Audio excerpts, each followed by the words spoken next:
Hola, buenas tardes. Muchas gracias por estar aquí esta tarde, por acompañar a Juan Ignacio, y nos va a presentar su última novela publicada con nuestra editorial, su tercer libro, pero su segunda novela. Y le va a presentar, yo les presento a ellos, pero luego Alberto de Frutos se va a encargar de presentarlo. Yo quiero hacer una pequeña semblanza de nuestro querido presentador, que además agradecerle que hoy se encuentre aquí. Es licenciado en periodismo y dirige la revista Turismo Rural. También colabora con publicaciones especializadas de historia y vida y muy historia. Ha publicado diversos libros de poemas y otros libros de relatos. Tiene unos cuantos libros ya en su poder, que luego él, si quiere contaros también un poquitín de él, que nos gustaría conocerlo un poquito más a fondo. Yo os doy algún título de ellos. Selva de noviembre, en el 2002, La lengua de barro, 2022, dos novelas, El beso de la señora Darling, en 2007, o El laberinto de los inocentes, en el 2017. La mortaja de polvo, 2023, y los libros de relatos Utopías. También Crónicas de un futuro incierto, en el 2009, La soledad dejó de ser perfecta, en el 2010, Familias estructuradas, 2013, Tiempos y costumbres, 2014, y Verdes hojas ovaladas y los ensayos, breve historia de la literatura española, 2016, Historia a pie de calle, también del mismo año, La Segunda República Española en 50 lugares, del 2019, 30 paisajes de la Guerra Civil, 2020, y La escena del crimen, 2022. Luego también tiene otros 30 paisajes de la historia de España, que es la última publicada, por lo que veo aquí, en el 2023. Pero vamos, supongo yo que en el cajón ya tendrá alguna también para ir sacando. Un fuerte aplauso para él y nuestras más merecidas gracias.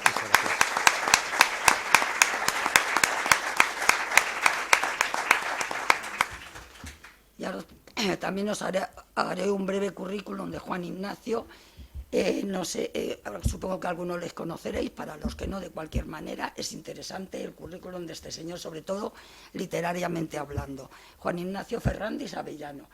Es licenciado en Derecho por la Universidad Complutense. Entre ellos ha estudiado Filología Hispánica, otros estudios diferentes. Escribe, dice, desde los 8 años y... No, que escribe desde los 8 años, bueno, a lo mejor empezarías antes. Un poquito. Pero un poco antes. Pero desde hace 8 publica en la revista Turismo Rural y dirige varios clubes de lectura de Madrid. Entre ellos, desde el 2019, el club de lectura de aquí, de la Real Escuela Económica Matritense, Amigo del País. Ha publicado como escritor 2 libros de relatos, No me amarás, con Editorial Oblicuas, en el 2018, y Los ecos bastardos del silencio, con nuestra editorial Maluma, en el 2022. Y también con nosotros publicó La luna es verdad, en el 2021. Y esta es la última novela publicada. Luego tiene multitud de relatos que han aparecido en diversas antologías, aparte de ostentar como mínimo, hasta la fecha, sin contabilizar estos últimos que le han llegado, como 29 premios. Bueno, 29 desde el último libro de relatos. Desde el último libro.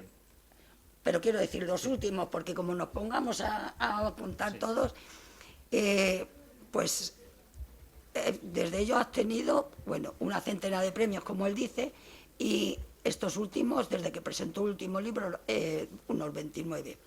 Y por destacar, ganador del certamen literario Manuel Vázquez Montalbán, certamen de relato corto Letras del Parnaso, del certamen internacional del Cuartos de Guardo, concurso de relatos cortos Ciudad de Palos, certamen literario Mantua Carpetano Forum, sí, lo he dicho bien, concurso de relatos Gonzalo de Berceo, certamen literario Cuevas de Montesinos, certamen de narrativa costumbrista de los Valles de Cantabria, concurso nacional de relatos cortos Caños Dorados, certamen La Fénix Troyana, certamen literario Villa de Iniesta, concurso narrativo Ciudad de Arajal, certamen literario del Ateneo Cultural de Paterna, concurso de relatos cortos de Frigiliana, certamen literario La Purvide, premio de relato breve Don Carlos de Seso de La Rioja o concurso de relatos Puerto de Sotogrande, entre otros, que mucho se deja en el bolsillo, que no los tiene apuntados en este breve currículum,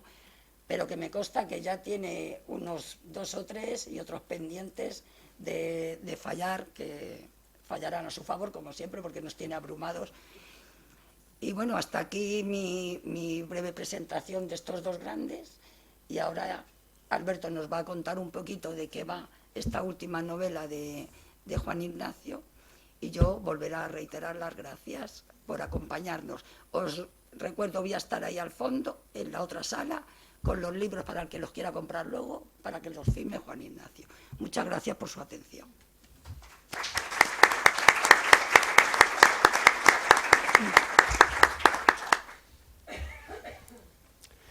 Bueno, pues buenas tardes. Muchas gracias a todos por vuestra asistencia. Creo que vamos a pasar un rato fantástico en compañía de Juan Ignacio, hablando de literatura en esta noche de los libros. Tuve la oportunidad, la dicha de presentar la anterior novela de Juan Ignacio, La luna es verdad, hará cosa de 3 años, si no me equivoco, y creo que algunos de vosotros también estabais en ese encuentro. Nos lo pasamos muy bien y yo, bueno, como mi formación sobre todo es periodística, había planteado una especie de interrogatorio de 3er grado y también tengo algunos estudios de literatura comparada. Y entonces me había planteado como, para ir abriendo el hielo, qué concomitancias puede haber entre estos dos libros, entre La luna es verdad y El mundo puede ser un gato que juega a la pelota con Australia, que para empezar es un título verdaderamente sugestivo, diría que enigmático. Yo creo que todos nos estamos planteando de qué puede ir esta novela. A modo de pista, solo de orientación, diré que tiene que ver con la cartografía, con un mapa visto desde los ojos de un niño, ¿no? Y sí, ciertamente, si ponemos los dos libros sobre la mesa, tanto La luna es verdad como este libro, hay en los dos una búsqueda. Hay una búsqueda de un personaje en sombras, de un personaje, digamos, misterioso. Si leísteis el primer libro era un escritor, en este caso es un camionero, no desvelaremos mucho más. ¿Tú crees que, dentro de que ya tienes una obra sólida y contrastada, detectas también este motivo en tu narrativa, la idea de la literatura como una búsqueda? Permíteme, Alberto, antes de responderte, que habrá un elemental capítulo de agradecimientos, ¿no? En primer lugar, bueno, no sé si en primer lugar, porque esto de los órdenes al final no tiene tanta importancia como el hecho de que apelotone los agradecimientos oportunos, pues a la Real Sociedad Matritense de Amigos del País, ¿no? Una entidad que va a cumplir el año que viene 250 años y que se fundó bajo un lema maravilloso que no ha perdido actualidad en estos 2 siglos y medio, que es socorre enseñando. De alguna forma todos necesitamos el socorro y de alguna forma necesitamos aprender, con lo cual me parece que es muy oportuno. En segundo lugar, a los que estáis aquí, de verdad que es para mí un honor y un privilegio contar con la presencia de tantas personas, muchas de ellas caras conocidas que aprecio sinceramente, y que ya solo por eso me hacen pensar que el esfuerzo de escribir un libro merece mucho la pena. No sé, los libros luego llevan su propia dinámica comercial, literaria, etcétera. A veces terminan estancándose para siempre, otras veces permanecen en el tiempo. Eso nunca se puede saber cuando el primer día de nacimiento de un libro, pero ver que hay tanta gente que se interesa y que me arropa las dos cosas en una presentación, pues me parece maravilloso, maravilloso. Muchas gracias a todos de corazón.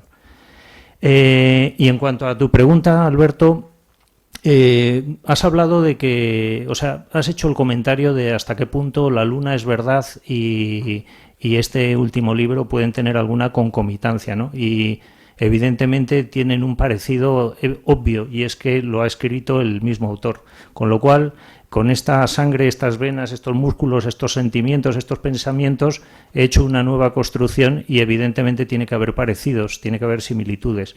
Desde luego aparecen algunos de los temas de La luna es verdad, porque yo siempre he pensado que la literatura es una de las más importantes formas de humanismo, y en el momento en que se aborda la historia de un hombre, se aborda su vida, su muerte, su pasado, su futuro, el sexo, las necesidades vitales, en fin, todo lo que está relacionado con el hombre. Y esto figura en La luna es verdad y aparece también en este libro, claro. No te imagino entonces recurriendo a la inteligencia artificial para escribir alguno de estos libros.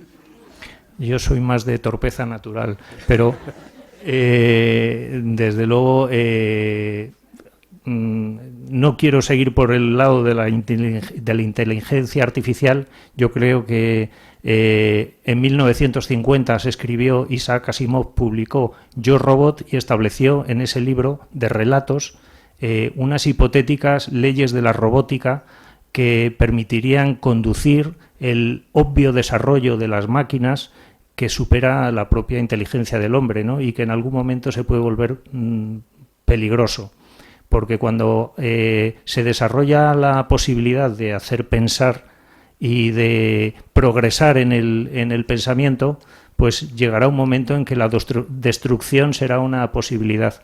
Hoy por hoy se habla de la destrucción de la propiedad intelectual, de los derechos de autor, de estas cosas que al final son adjetivas, no son sustantivas con la vida del hombre, ¿no? Pero desde luego los escritores tenemos mal futuro en el momento en que alguien le dé un botón y puedan aparecer nuevas versiones de obras que pudiera haber hecho Cervantes o cualquier otro escritor, ¿no? Pero hasta que eso sea posible seguiremos escribiendo. Quizá porque también, entroncando, enlazando con el lema de la Matritense, la literatura es una fórmula de socorrer enseñando. ¿Es quizá la forma más cercana? Desde luego. Yo la literatura es una simulación de la realidad que nos hace aprender a vivir. Hoy por hoy la literatura, y cada vez más, creo que es una rebeldía.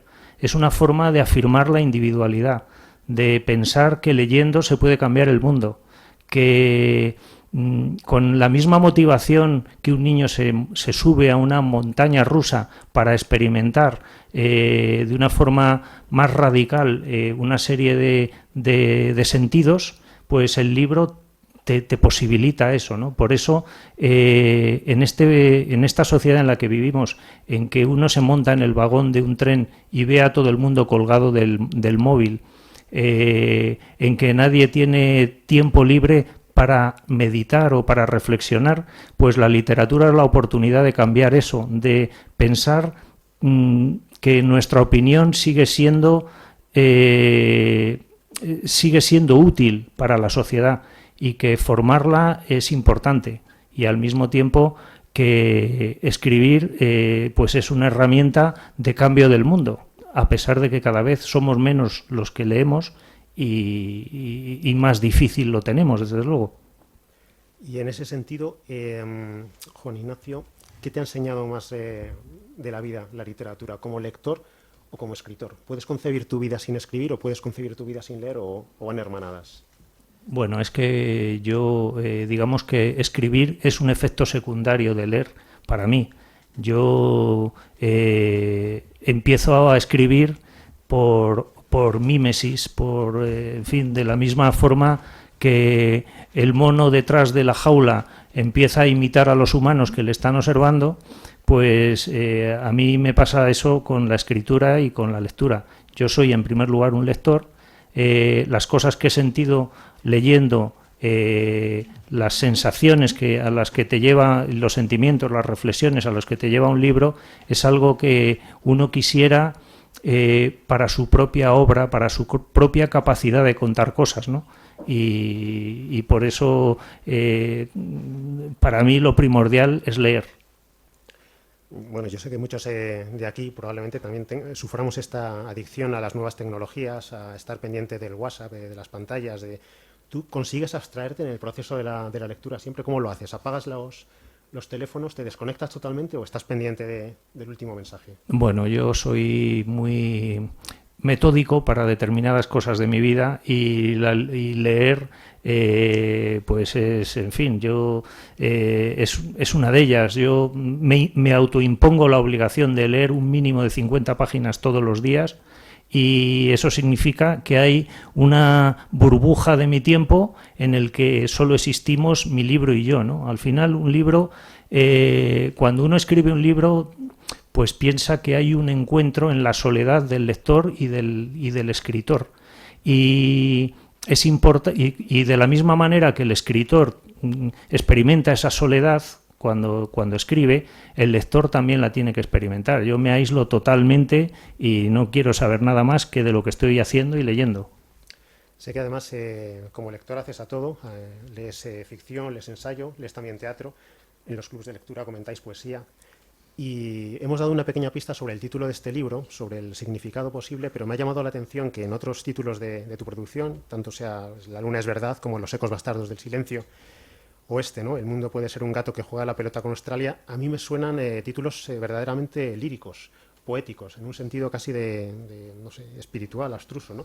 Quería preguntarte, cuando te pones a escribir prosa, ¿qué lugar ocupa la poesía? ¿La tienes presente o son como dos compartimentos estanco? Bueno, yo no me considero capaz de escribir poesía. Creo que para eso hay que valer mucho. ¿Nunca lo has hecho? Bueno, lo he hecho, pero digamos que en otras fases de mi vida. Seguramente movidos con impulsos que no tengo ahora. No me considero capaz de escribir poesía. Me parece que la poesía es lo sublime en la literatura. Ser capaz de condensar en una pequeña frase, en un conjunto de versos, tantas cosas sugerentes, sumergir al lector en un mundo tan personal es algo solo al alcance de los grandes escritores. Yo no valgo tanto como para escribir poesía. Si escribo mucha narrativa, es mi bis, cada uno tiene su especialización y desde luego no creo que no valdría para eso. Pero no me gustaría dejar escapar el comentario del título, ¿no? de los títulos. Este título, desde luego, es curioso. Yo, en general, tengo un especial empeño en que el título cuente cosas, sea al final una especie de correlato, una invitación. El título, al final, pues no es más que una frase en el conjunto de toda la obra, pero, sin embargo, es la única oportunidad que tiene un escritor de seducir al que va a hacerse con el libro, ¿no? Y de alguna forma ilusionarle para que lo lea. El título no es tan importante, pero si uno revisa la historia de la literatura y piensa que, por ejemplo, 100 años de soledad, en vez de 100 años de soledad, se iba a titular La casa, pues seguramente nadie se habría hecho con ese libro. O, por ejemplo, cuando Lewis Carroll en el Alicia en el País de las Maravillas quiso ponerle de título Alicia bajo el suelo, pues seguramente tampoco estaría muy de acuerdo, ¿no? O Drácula, por ejemplo, de Bram Stoker, que en vez de Drácula lo quería titular un hombre, el muerto no muerto. Bueno, pues no sé, estas cosas, ¿no? El título imprime carácter, es como la vitola del puro. Antes de coger el puro, yo no soy fumador, pero observo a los fumadores de puros en fin, la pequeña satisfacción de verlo, de mirarlo, de calibrarlo, de olerlo, en fin, es un poco todo eso en ese símil, ¿no? ¿Y te llega al final como una epifanía o ya lo tienes decidido cuando te pones a escribir un libro? ¿Ya tienes lo tienes en mente? Con los relatos a menudo empiezo por el título, porque el título a veces me sugiere un mundo de cuyo hilo puedo tirar, pero con una novela siempre es lo último. y además hay varios intentos. Yo diría que a veces de una obra grande uno termina poniendo el título que se le ocurre antes de llamar al editor. Bueno, diremos a modo de gancho 4 ideas de esta novela. El protagonista es un traductor de sueco-español, además también es autor y es el narrador en primera persona, lo que te ha permitido experimentar un poco con el concepto metaliterario, ¿no? Porque a la vez él está escribiendo un libro, se dirige a su editora. Cuando tú escribes, ¿te dejas también llevar como este personaje o sigues un esquema fijo y férreo contando un poco tus propósitos? ¿Eres tan metódico cuando escribes como cuando lees? Aprecio mucho el poder tener ese especial estado mental que unos llaman la inspiración y que a mí me parece algo parecido al trance con el que hay que escribir. Y no es fácil mantener ese trance cuando uno escribe una obra de 200 páginas. Sí es fácil, o bueno, tampoco tiene por qué ser fácil, pero sí sucede a menudo cuando uno escribe un relato corto, porque con un relato corto puede nacer y morir dentro de tu cabeza antes de empezar a escribir. Sin embargo, una novela exige mucho tiempo. Entonces, ese trance tiene altibajos y muchas veces en mitad de la escritura uno termina desanimándose o pensando que no merece la pena lo que está haciendo o que está tomando un camino, el argumento, que está totalmente equivocado. Entonces, por eso yo siempre antes de empezar diseño con mucho rigor lo que quiero escribir. ¿Quiénes son los personajes? ¿Qué estructura debe de tener la novela? ¿Con qué voz debe de hablarse en la novela? Incluso he llegado a diseñar el tiempo en el que quiero escribirlo. Todos esos planes son para cambiarse. No tienen la vocación de seguirse rigurosamente, pero cuando llega ese bajón de la inspiración o esa falta de confianza en lo que uno está haciendo, cuando una novela tarda a veces uno a escribirla años, pues vuelves al guión y te vuelves a enganchar, ¿no? Por eso, digamos que para mí es importante la planificación. Uh-huh. La editora del personaje principal de este libro le da una serie de consejos a su autor. Y ahora que no nos oye la editora de Maluma, ¿te ha dado algún consejo sobre el proceso de escritura? Ella le dice, por ejemplo, tienes que meter más ficción, meter más trama. ¿O es totalmente independiente el trabajo de edición y el trabajo de escritura? Bueno, en mi caso es independiente. En otros casos no lo sé. En el mío, desde luego, soy autónomo totalmente y a Maluma le entrego un llave en mano total. Y muchas veces yo creo que soy quizás demasiado intransigente en el sentido de no admitir consejos sobre lo que tengo que escribir, lo cual hace que al final me empantanee un poco y también que sea bastante oscuro y bastante cerrado en cuanto a lo que estoy haciendo. Es decir, solo yo sé lo que estoy haciendo. Hay una cita literal en este libro que también yo creo que se presta a la reflexión cuando dice un personaje, ficción y realidad. ¿Qué cosa más graciosa? El hombre, esté donde esté, se encuentra cada segundo del día en el centro de un misterio. ¿Cuál es ese misterio para ti? Bueno, el misterio, la capacidad de reconocer un misterio es algo que es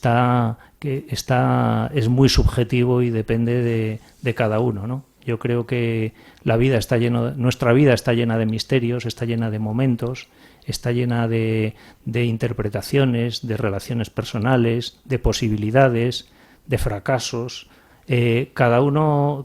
Nosotros en cada momento de nuestra vida somos protagonistas de un misterio y ese misterio un escritor tiene que tener la capacidad de reconocerlo y de saber contarlo. Y desde ese punto de vista metaliterario, pues los ojos de un escritor o la visión, la capacidad de reconocer ese misterio es realmente la madre del cordero de todo esto, ¿no? Lo comentabas antes, tu visión profundamente antropocéntrica, humanista, de poner al ser humano en el centro del laberinto. Yo creo que el principal valor de este libro, que tiene muchos, aparte del estilo tan acabado, es la autenticidad y la complejidad con que describes diferentes relaciones afectivas, ya sea la relación afectiva de dos hermanos, ya sea la relación de una pareja, de un padre con su hijo. Si tuvieras que resumir esta novela, y sé que es muy, muy complicado porque a veces lo hemos hablado tomando unos cafés por el barrio, ¿dirías que es una novela sobre el perdón, sobre la paternidad, sobre las promesas que cumplimos y las que no? En 4 líneas. Bueno, lo primero es que, aunque sea contradictorio con la propia justificación de este acto, no soy muy partidario de sacar interpretaciones de mi propia obra, porque creo que es un ejercicio que le corresponde hacer al que la lea, y de alguna forma mi visión no es mejor que la de cualquier otro lector, ¿no? No es más que una tesis. Desde luego, lo que sí puedo decir es que en mi forma de entender la literatura, aquí hay muchos amigos de club de lectura con los que estoy, saben que lo repito con mucha frecuencia. Yo creo en la literatura de la verdad, es decir, aquella donde hay un compromiso que va más allá del oficio, es decir, donde el propio escritor se vuelca y uno lo ve en sus personajes, que son todo mentira, son ficción, pero esas relaciones deben de estar llenas de detalles y llenas de esos sentimientos, ¿no? Y de esa forma de entender la vida. Desde ese punto de vista, para mí es muy importante que las relaciones, aunque una novela es por definición una ficción, que las relaciones establezcan esa verdad, acrediten esa verdad, ¿no? Porque es una de las formas también de llevar al lector un poco a otra dimensión, a otro entendimiento de lo que se está contando, ¿no? La cita con la que abres este libro precisamente es de un poeta que también escribía una narrativa excepcional, que era Caballero Bonal. A los dos nos gusta. Dice: la soledad nos salva de estar solos. ¿Qué es para ti entonces ¿Puede ser también una novela sobre la soledad? ¿Qué puede ser? Sí, bueno, la soledad, en fin, yo creo que todos en mayor o menor medida, a veces las 24 horas del día y a veces un minuto, sentimos esa soledad, ¿no? Y esa soledad, la soledad tiene dos caras. Tiene la cara de la liberación del mundo, un poco en una perspectiva un poco misántropa, el ver que el ser capaz de tomar el protagonismo de tu vida, y tiene la cara de sentirse abandonado, ¿no? Entonces, yo soy capaz de entender muy bien esa frase de Caballero Bonal, ese poema de Caballero Bonal, pero no tanto de explicarlo. Sí creo que la soledad es algo que tenemos todos los seres humanos y que en sí puede ser bueno o puede ser malo, o las dos cosas, ¿no? Bueno, ha comentado la editora de Maluma también, y sé que entre el público hay varios miembros de tus clubes de lecturas, que llevas el club de lectura de la Matritense y otro prestigioso club de lectura. ¿Qué te aporta a ti esa actividad? ¿Qué aprendes de los alumnos, si se les puede llamar alumnos, de tus compañeros de sesiones, de esa comunión en torno a un libro? No sé que habéis leído a Lobo Antunes, a Stefan Zweig. ¿Qué aprendes de ellos? Muchísimo. Bueno, lo de alumnos no creo que sea la palabra adecuada para hablar de un club de lectura, salvo para cuando el alumno soy yo, ¿no? Y salvo que uno interprete esa relación de maestro-alumno que tenía Sócrates, de decir que un buen maestro es como la partera, que en sí lo único que provoca es que el alumno dé a luz a su propio conocimiento. Para mí los clubes de lectura me hacen feliz. Poder compartir las lecturas que tanto me han hecho sentir con los demás ya es un acto maravilloso. me encuentro muchos participantes en el club de lectura que me enseñan constantemente, que tienen un punto de vista fino, que hacen ver vertientes nuevas que yo no he sabido ver. Desde ese punto de vista, yo creo que soy más bien coordinador del club de lectura, porque de alguna forma yo también aprendo mucho de ellos, ¿no?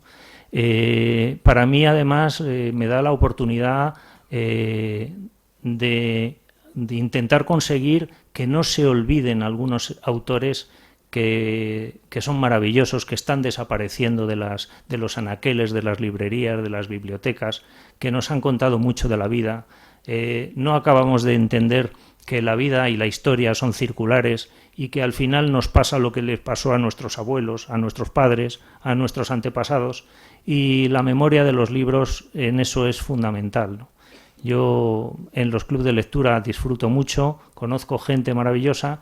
A veces me gustaría detenerme y hablar con ellos uno a uno, y yo creo que casi todos tenemos en nuestra memoria momentos especialmente deliciosos, mágicos, en que hemos estado charlando con un amigo, como contigo, por ejemplo, muchas veces.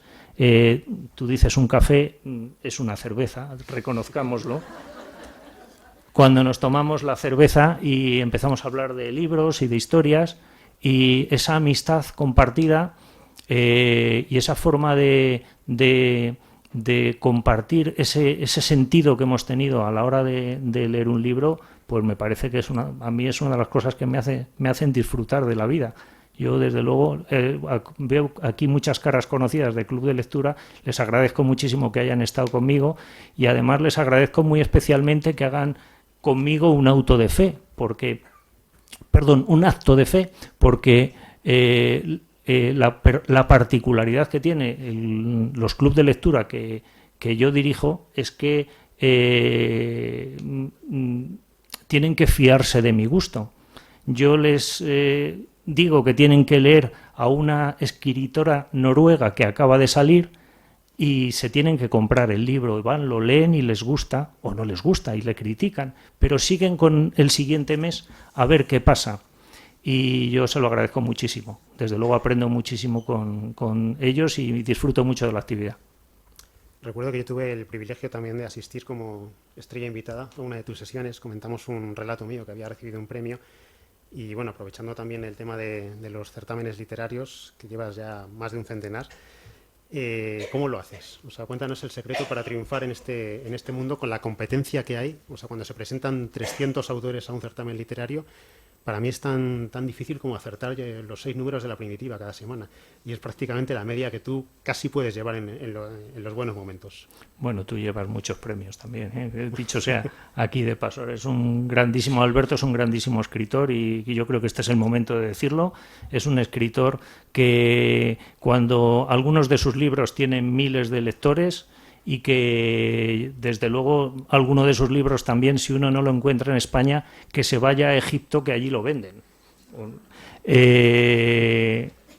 Me parece que los premios literarios realmente en mí prevalece el carácter de empleado por cuenta ajena, lo reconozco. Al final, las costumbres, el hombre es un animal de costumbres, y yo he estado muchos años trabajando por cuenta ajena. Entonces, cuando llega el momento en que yo puedo hacer lo que quiero, en ese momento comprendo que si yo quiero llegar a algún sitio, y no pienso en ambiciones pretenciosas, sino en poder aprovechar el tiempo en las cosas que me gustan, pues creo que me tengo que autoimponer el escribir de alguna forma, y es ahí cuando conecto con el mundo de los premios literarios. Una de las formas de entrenar la mente del escritor, yo creo que es no dejar de escribir, de continuar siempre escribiendo, y yo siempre estoy escribiendo algún relato, y cuando voy en el autobús estoy pensando en una historia, y estoy cuando me sucede algo rápidamente mi pensamiento por defecto me lleva a una posible trayectoria distinta de los hechos a la que yo estoy viendo, ¿no? Y los premios literarios pues han supuesto, primero, una especie de autoafirmación y una forma de pensar que si me reconocen lo que hago es que merece la pena. Segundo, una forma de no dejar de escribir, de saber que yo siempre tengo que estar preparando algo y poco más. O sea, ni me voy a ligar a las discotecas diciendo que he ganado premios literarios, ni me hago millonario, ni nada más. Y bueno, sí hay una cosa adicional, y es que me encuentro a gente maravillosa por toda España, gente que sitios que están languideciendo. Yo, por ejemplo, estoy pensando ahora en Berceo. Berceo es donde nació Gonzalo de Berceo. Es un pequeño pueblo de San Millán, que está al lado de San Millán de la Cogolla, donde aparecieron las crónicas emilianenses, el primer escrito en castellano que se conoce, y Gonzalo de Berceo fue el primer poeta de la lengua castellana. Pues Berceo tiene 100 habitantes, todos mayores. El pueblo está condenado. Está tan condenado que lo que ha hecho ha sido hacer un mapa de toda la comarca y ponerla en el ayuntamiento, y que la gente vaya apuntando los nombres de los sitios, las veredas, los arroyos, los caminos, para que no se olviden. Y este pueblo no se le ocurre otra cosa que hacer más que un relato, un premio de relatos. Qué cosa más absurda, ¿verdad? Esta gente de 70 años hace esto porque piensa que le debe algo a Gonzalo de Berceo de tantos siglos después. Pues este tipo de comportamientos tan maravillosos, pues uno se los encuentra con mucha frecuencia por toda la geografía de España, y a mí me hacen feliz porque pienso que todavía la literatura tiene alguna esperanza, tiene la capacidad de poder ser la fijación que nos permita cambiar las cosas, ¿no? Y perdona, me voy por las ramas, en cuanto al truco para ganar premios literarios, no conozco ningún truco. Yo lo que hago es escribo y me presento. Sí, suena la flauta. Las palabras, ¿no? Como salvaguarda, ¿no?, del olvido, ¿no? Como herramienta, como quizá la principal arma para mantener la memoria. ¿Tienes miedo de que algún día las palabras desaparezcan?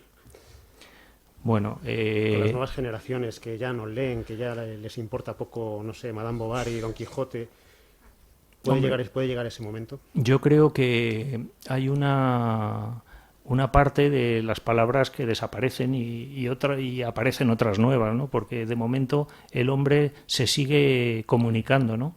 Pero yo, por ejemplo, hace 40.000 años, en las cuevas prehistóricas, la pintura rupestre, hay pinturas, yo he visitado cuevas donde veo que en las paredes hay una línea de puntos, y he preguntado ¿y qué significado tienen estas líneas de puntos? Y hay la escolástica de la paleantropología, pues saca multitud de interpretaciones de lo que podía significar en el contexto de los Homo sapiens esa línea de puntos. Siempre hay algo que contar, y yo creo que pueden desaparecer las palabras, hacerse el lenguaje más corto, de alguna forma la comunicación humana seguirá existiendo, y la necesidad de contar historias también. Y yo espero que se mantenga por mucho tiempo, claro. Bueno, estaríamos hablando media hora, una hora más. Ahora viene lo mejor, que es el momento de las firmas. Te voy a hacer una última pregunta. ¿Quieren creer los escritores o piensan que su último libro es el mejor? Yo sé que este es tu mejor libro hasta ahora. Esto ya como gancho comercial. ¿Estás de acuerdo en que este es tu mejor libro? Bueno, yo en realidad, aunque suene mal, no estoy de acuerdo. Creo que el mejor es el próximo. Pero hoy tengo que decir que es este, y bueno, y sí, sinceramente pienso que lo último que uno ha hecho tiene que pensar de oficio que es lo mejor, porque al final es lo que más representa lo que uno es hoy. Y uno es una construcción por acumulación de experiencias, de conocimientos, de lecturas. Entonces, lo normal es entender que este es el mejor. Pero eso no me corresponde a mí decirlo. Eso lo tiene que decir cada uno, y si tiene la confianza y la paciencia de leerme todo lo que he escrito. Muchas gracias. Yo creo que podemos abrir un turno rápido de preguntas, si tenéis alguna. Bueno, yo quería en primer lugar felicitarte por este libro y por todos los premios que has acumulado. Y como miembro del club de lectura, eso de coordinador, nada, yo te debo a director. Hablaré con nóminas. Y quiero agradecerte todo lo que nos has mandado leer, porque nos has hecho tener una visión muy completa de los escritores, no solamente de un país, sino de todas partes del mundo, porque hemos leído premios Nobel, premios Goncourt, hemos leído los austrohúngaros, los americanos, en fin, y eso te da como una visión más completa de lo que es la literatura, de lo que han sido los escritores. Yo he de confesar que me he quedado con Stefan Zweig, que me gusta mucho, y luego también hemos visto los japoneses, en fin, como un conjunto muy de todo. O sea, yo estoy muy contenta de pertenecer al club de lectura, que además nos haces pasar un rato muy agradable, muy completo con la poesía y con el relato. Entonces yo te pido que sigas así, Juan Ignacio, y que sigas acaparando premios y que este libro tenga mucho éxito. Muchísimas gracias. Yo la verdad es que en el fondo estaría llevando austrohúngaros todos los días. Ya lo sabéis, los que me conocéis sabéis que me gusta mucho Stefan Zweig, pero me gusta también Hermann Broch, Joseph Roth, Musil, muchísimos, ¿no? Un país como el Imperio Austrohúngaro que en plena decadencia, vetusto, donde al final había 13 naciones y uno salía por la calle en uno de los rincones del imperio a las 8 de la mañana y cuando llegaba a mediodía había hablado 7 lenguas, donde había un emperador totalmente decadente, Francisco José, que el día que le dijeron que había aparecido muerto en un pabellón de caza en extrañas circunstancias su príncipe heredero con una dama misteriosa, él, un hombre casado, lo primero que se le ocurre es decir que vayan a por él, lo metan en un carruaje y en un carruaje cerrado y lo traigan al palacio de Schönbrunn para que no hayan por el qué dirán, para que aparezca muerto en el palacio de Schönbrunn, ¿no? Entonces, en ese contexto tan raro que condujo a la Primera Guerra Mundial, aparecieron una asombrosa corte de filósofos como Wittgenstein, músicos como Schoenberg, como Gustav Mahler, como los Strauss, pintores como Kokoschka, como Gustav Klimt, escritores como Joseph Roth, como Stefan Zweig, como Hermann Broch, como Musil. Y a veces pienso que si en esas circunstancias hubo y donde había además una férrea censura, pudo prosperar la cultura, pues ¿qué no será en un país como el nuestro, donde hay gente que, como los que participáis en los clubes de lectura, os interesáis tanto, os gusta, lo vivís? Pues me parece que es un núcleo poderoso para que las cosas mejoren. Así que hay que seguir con los clubes de lectura leyendo libros raros e intentando cambiar el mundo. Buenas tardes, don Juan Ignacio, y a todos los presentes. Quisiera simplemente saber su opinión sobre si mejora o empeora el lenguaje esta, digamos, corriente del llamado lenguaje inclusivo. Y sobre todo su opinión sobre el tipo de lenguaje que se está empleando, salvo honrosas excepciones, en los medios de comunicación en general. Muchas gracias. Buenas tardes. Yo creo que siempre se ha hablado bien y siempre se ha hablado mal, las dos cosas a la vez. Yo creo que el lenguaje tiene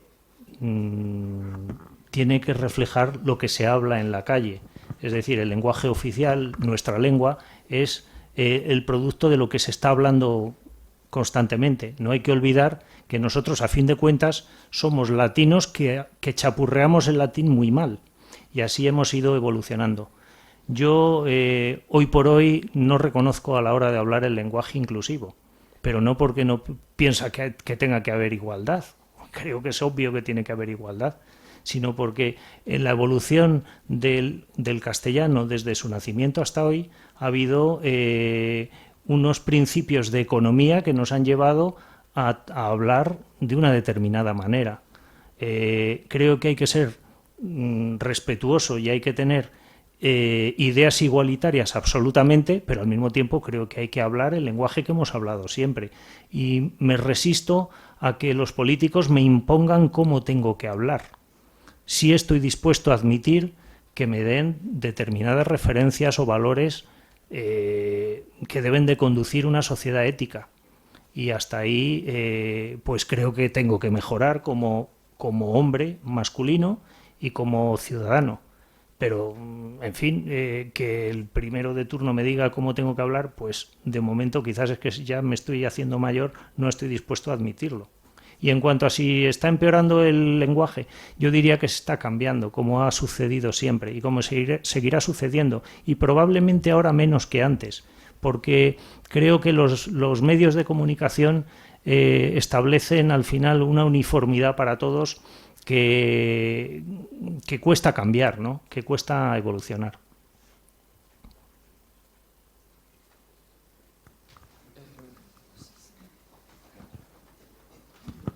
Bueno, buenas tardes. Buenas tardes. Enhorabuena a ambos, a Juan Ignacio por su novela y a Alberto también le quiero felicitar porque para que haya buenas respuestas tiene que haber buenas preguntas. Y enhorabuena por las buenas preguntas muy sintetizadas que has hecho. Y simplemente a Juan Ignacio quería preguntarle que si eres igual de metódico cuando escribes, que lo que has dicho de que cuando lo lees, que todos los días te autoimpones leer 50 páginas, creo que te he entendido. Entonces, cuando escribes, ¿tienes un poco esa también autoimposición o lo vas dejando, no escribes todos los días? ¿Cómo lo haces? Sí, soy un buen jefe para mí mismo y me impongo muy bien las cosas, pero soy un mal empleado para mí mismo y a veces no las cumplo. Yo para escribir sí que intento tener ese método, pero la verdad es que a veces se me pasan los días y digo, Dios mío, estoy perdiendo las costumbres. Hoy no he podido por no sé qué cosa, mañana por no sé... En fin, empiezan a salir gatos por todos los sitios y es difícil a veces ordenarse, pero el propósito lo tengo, ¿eh? O sea, yo quiero obedecer a mi jefe. Sí. Gracias.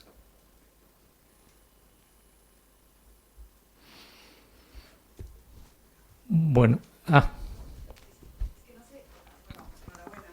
gracias. Muy rapidito, que nos cuentes un poquito acerca de la portada, si se puede. Sí. La portada tiene una fotografía que tiene un componente personal claro. La mano que aparece es la de mi padre. Es la mano de un hombre que tiene 93 años, que pasó la guerra civil, que tuvo a su padre en la cárcel, que ha pasado muchas penalidades, que siempre pensó que tenía que sacrificar su vida porque su hijo pudiera escribir un libro que se titulara El mundo puede ser un gato que juega la pelota con Australia. Y lo que está pintando es un dibujo infantil. El dibujo infantil, obviamente impropio de una persona de 93 años, es un dibujo que mi hija ha conseguido de un niño y que, bueno, pues que al final resume un poco o pone en contexto la novela. Yo, igual que creo que el título tiene que ser atractivo, creo que la foto tiene que tener un correlato también, y por eso lo he hecho.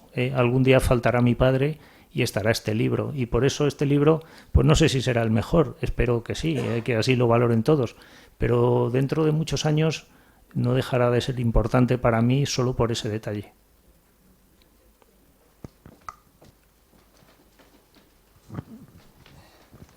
Hola, Juan Ignacio y Alberto. Yo te voy a hacer una pregunta de tópica entrevista, muy sencilla.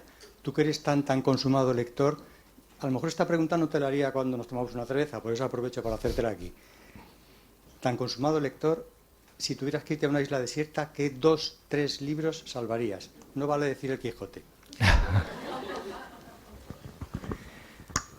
Bueno, no sé qué, eso no me acuerdo quién dijo que se llevaría un libro titulado Cómo escaparse de una isla desierta, ¿no? Yo, en mi caso, bueno, yo tengo una predilección por Marcel Proust, En busca del tiempo perdido. Eso me daría mucho tiempo de lectura en la isla desierta. Son 3.500 páginas y bueno, pues creo que es quizás la novela más importante que se ha escrito en los últimos 100 años. Quizás un poquito más, porque creo que empezó en 1907, bueno, pues 124 años, por redondear. Y luego hay muchas novelas que a mí me gustan mucho, ¿no? Por ejemplo, me gusta La muerte de Virgilio, de Hermann Broch, me gusta El hombre sin atributos, de Robert Musil, me gusta Berlin Alexanderplatz, de Alfred Döblin. No sé cuál me llevaría de todas ellas, pero si no las hubiera leído, cualquiera de ellas valdría.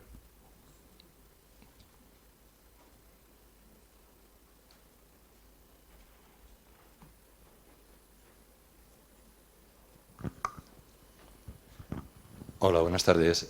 Bueno, pues me uno a todas las felicitaciones que ya se han dicho.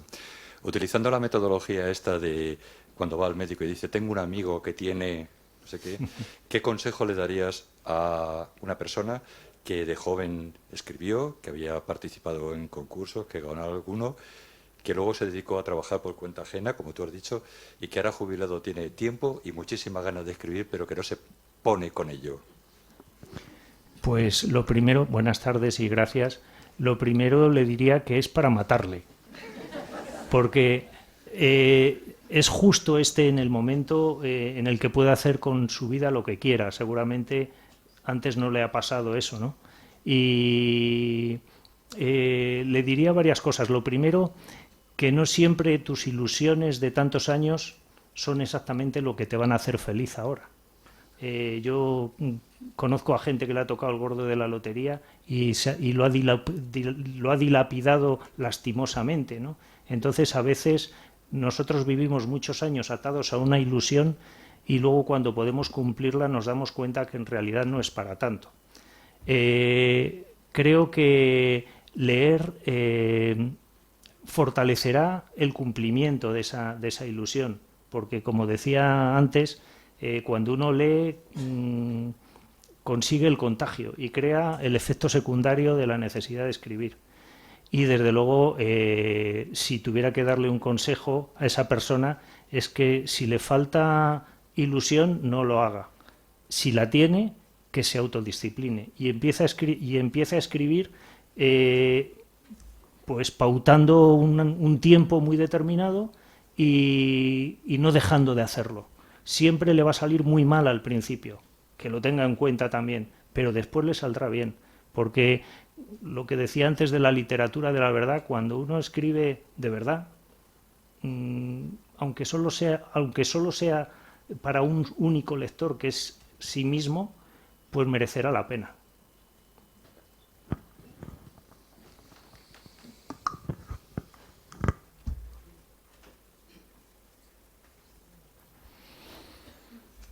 Pues si no hay más preguntas, damos por concluida la sesión. Ahora viene lo mejor, el momento de romperse la mano a firmar. Ya tenemos los libros. Ha sido un placer presentar esta obra. Muchísimas gracias por vuestra asistencia. Juan Ignacio. Muchas gracias.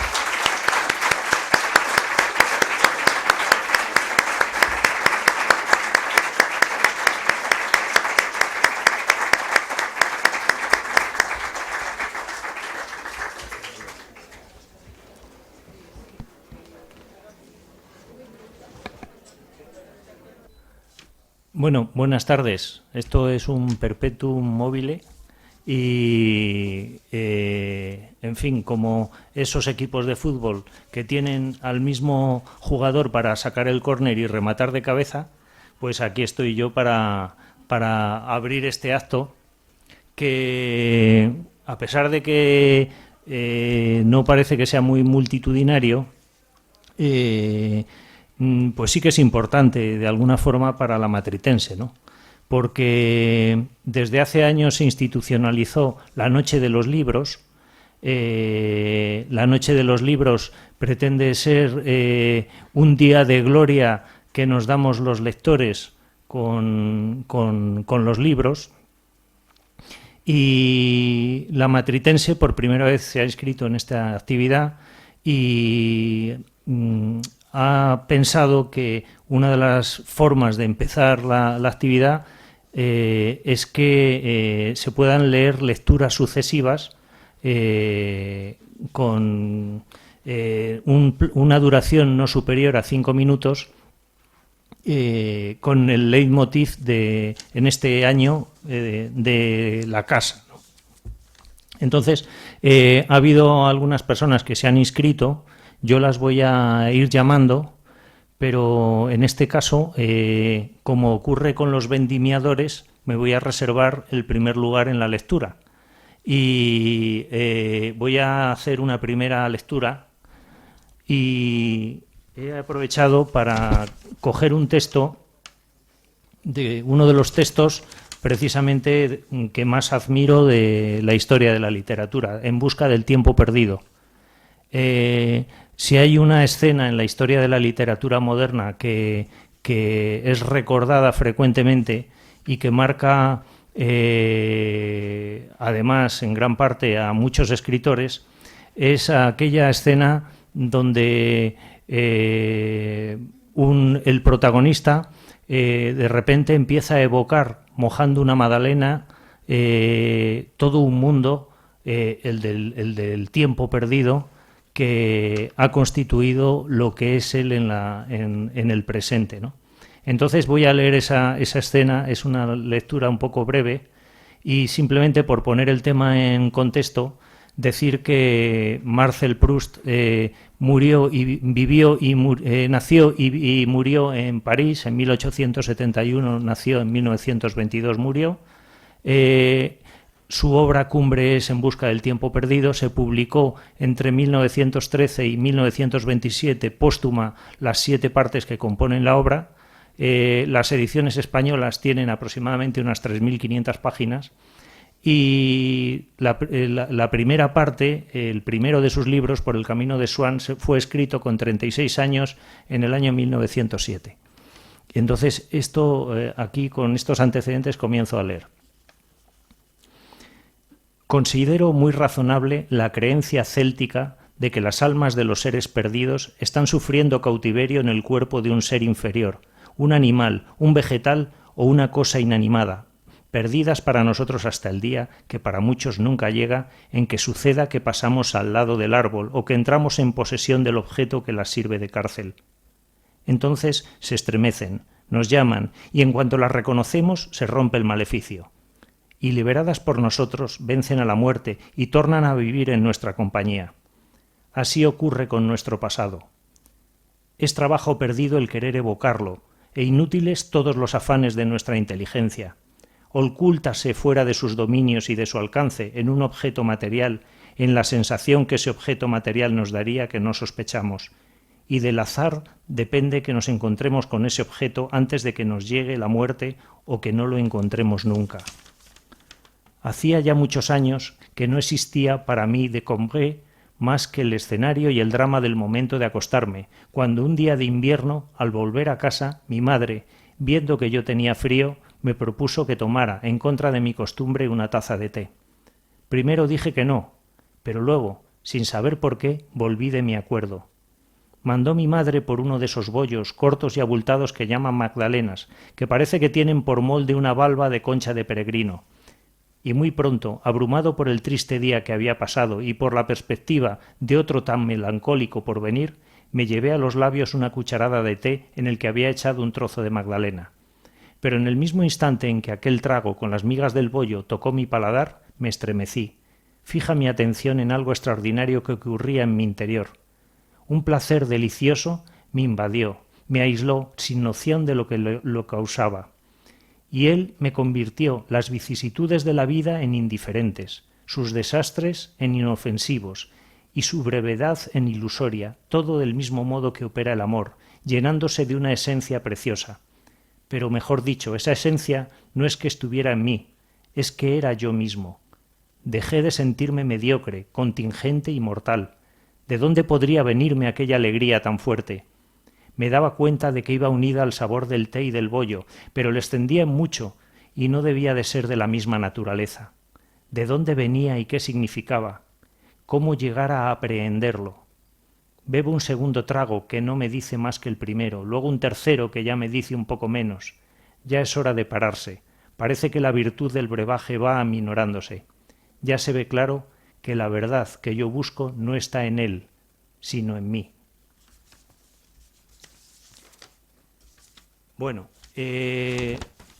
siguiendo el orden de los turnos de las personas que se han ido apuntando, llamo por favor a Alejandro Moreno a leer y le invito a que se siente aquí a mi lado y realice su lectura.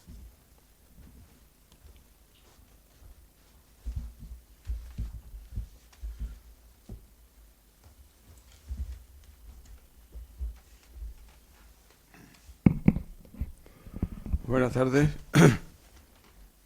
Celebro que estemos todos juntos y tan en familia.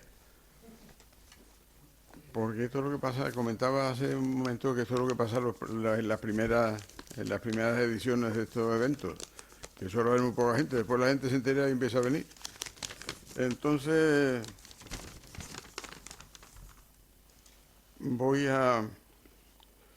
lo que voy a leer es un relato mío.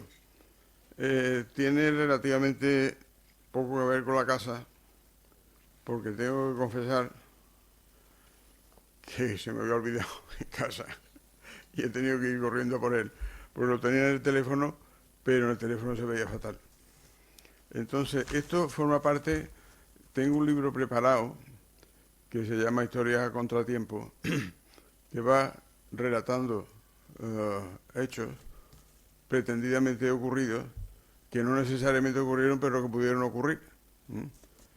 Entonces, este es uno de ellos, uno de esos relatos, es un monólogo, y les dejo a ustedes que adivinen quién es el personaje.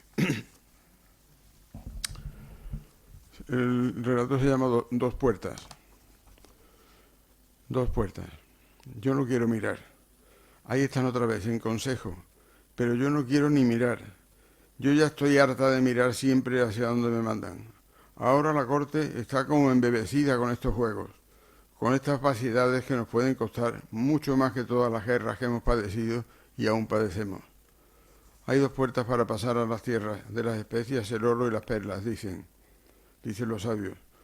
Una, la de toda la vida, que se abre sobre los desiertos de Asia y las montañas, donde el aire es tan sutil que no se deja respirar. Otra, que se abre sobre los caminos de la mar, que van bordeando las costas de África, afrontan el cabo de las tormentas y cruzan el océano que baña las tierras de la India. Enrique, el viejo templario solapado, se gastó buenos escudos en hacer suyos esos caminos, y sus gentes aún siguen viviendo del negocio. Pagan allí un escudo por un saco de pimienta y lo venden por 100 cuando vuelven a casa. Y ahora viene este hombre con sus cartas, sus esferas y sus cuadrantes y ofrece una tercera puerta también abierta sobre caminos de agua. Pero está claro, porque yo se lo he visto en los ojos, que todos esos artificios no son sino reposteros como los que se ponen en invierno para resguardar del frío de las paredes.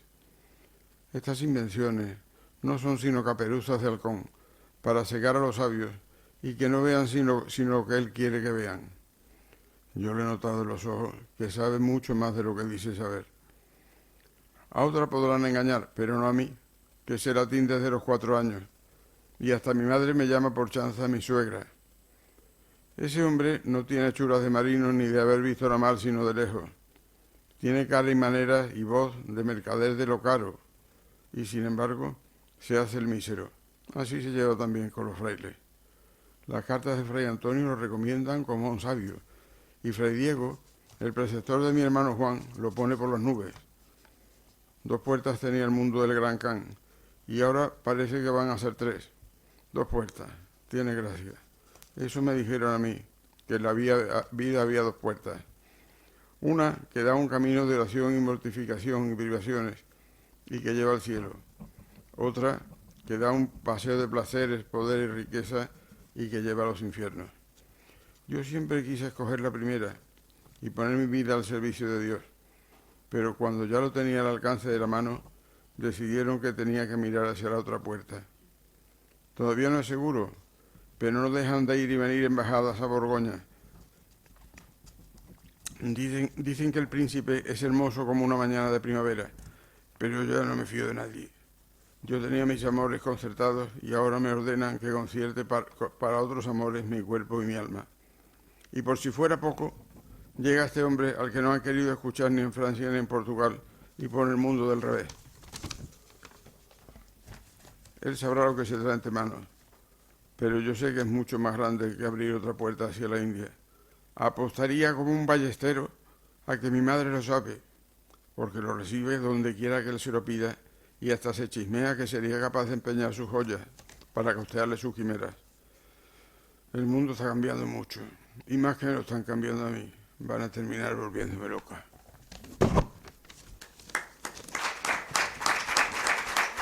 Gracias.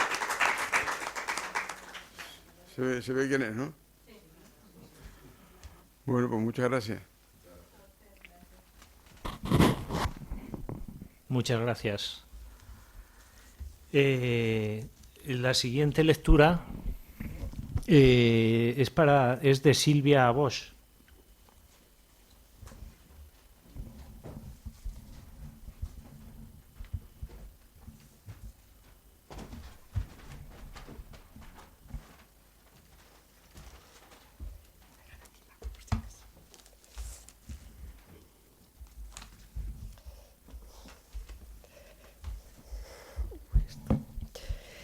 Buenas tardes.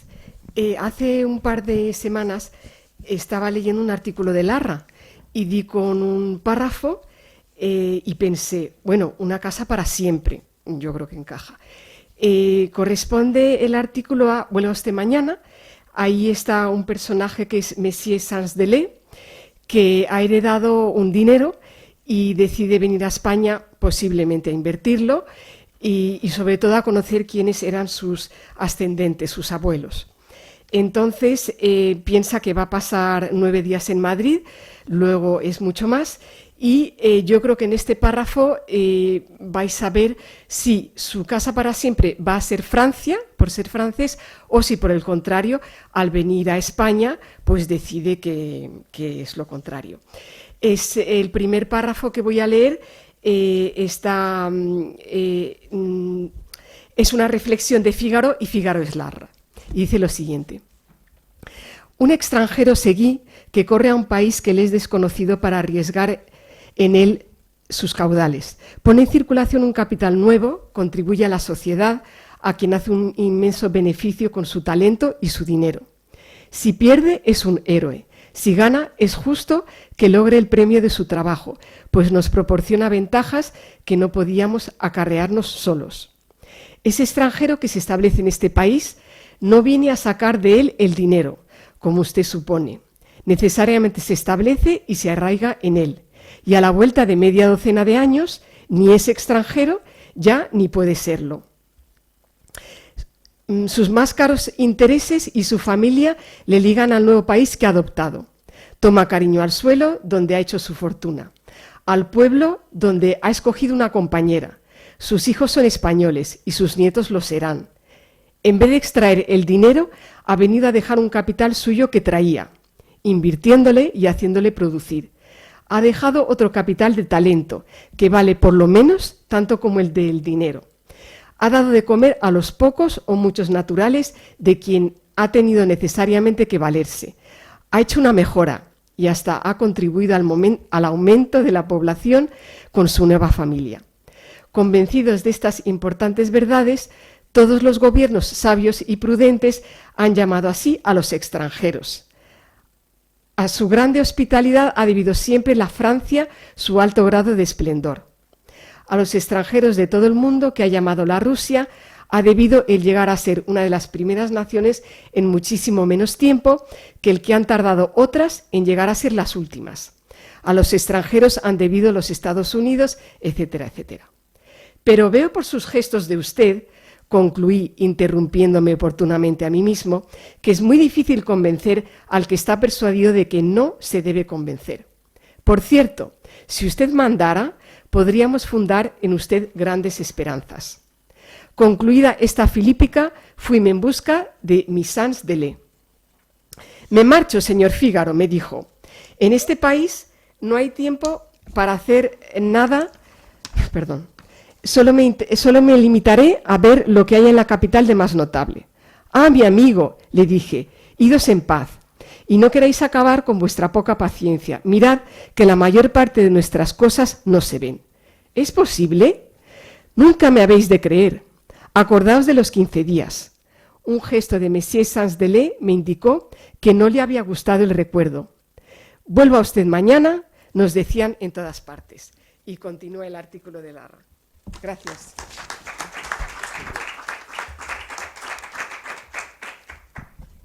Muchas gracias, Silvia. Estaba apuntado Juan Murnau, pero me da la impresión de que no está por aquí. Francisca, ¿tú tenías un texto? Sí, yo no sabía que había que escribirse. Sí. No sabía el lema. De todas formas, para mí la escritura es la casa para siempre. O sea que y tengo 1 o 2 poemas. Pues por favor, sube al estrado y léenoslos.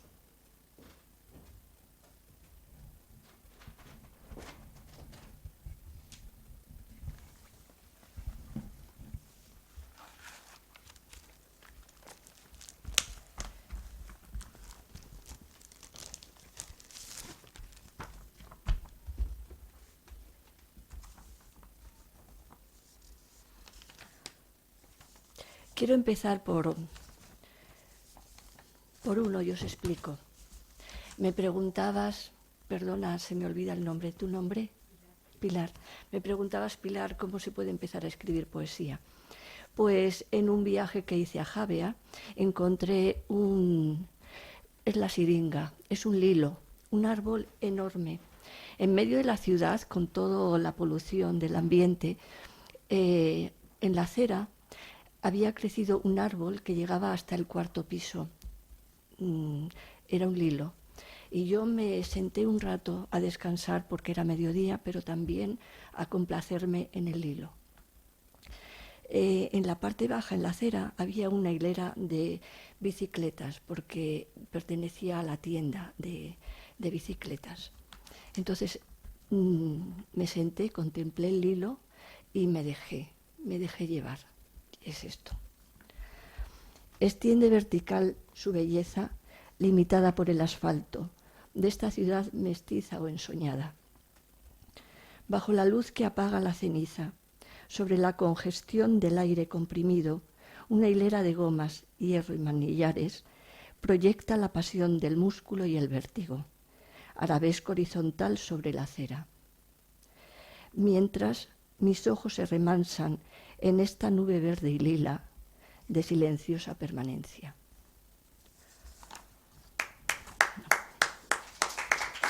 Bueno, gracias. Y hay otro, y con esto ya termino, paseando con mi sobrina por la playa, mientras ella me iba comentando algún asunto del que yo no podía entrar mucho porque tenía ya que liberarse. pero yo me dejaba, con la tensión, yo dejaba que las olas, que el aire me dieran la serenidad que necesitaba. Y escribí esto. La arena riza esta mirada lumbre, pulsa la luz que fluye con las olas, en días albos con plumón de niebla y aurícula de viento. El viento de esta playa tiene manos que rozan con ternura la memoria y calman las hogueras de un diluvio oculto entre la lumbre. La lumbre de esta rueda entre mis pies es pájaro sensible a los sonidos, azules, las azules cabelleras que aplazan esta niebla. La niebla con coleta de abedul y silueta de envejecido estaño tiene ojos en la removida arena que habla con las olas. Bueno, con esto espero que la ceremonia de hoy sea el comienzo de otras muchas con más público. Pero somos, de momento los que estamos valemos, ¿no? Por supuesto. Gracias. ¿Alguien más tiene algún texto? Bueno, pues efectivamente esta es la primera piedra seguramente de un edificio de la altura del acueducto de Segovia, y voy a leer yo otro texto para cerrar el acto. Entonces, Una casa para siempre era el recuerdo del personaje de Marcel Proust, y Una casa para siempre es la ciudad de Constantino Cavafis, un poema que a mí personalmente es uno de mis predilectos. Constantino Cavafis fue un escritor que nació en Alejandría, donde murió. Nació en 1863 y murió en 1933. Es un escritor griego que nunca estuvo en Grecia, esas cosas de la vida, que vivió en Londres, vivió en Constantinopla, vivió en Alejandría casi toda su vida, pero como tantos otros, como Julio Cortázar, que nació en Bélgica y vivió muchos años en París, es un escritor inequívocamente argentino, pues Constantino Cavafis es griego, ¿no? Y el desarraigo, la casa para siempre, es una cosa muy distinta cuando uno vive en otra tierra, ¿no? La ciudad.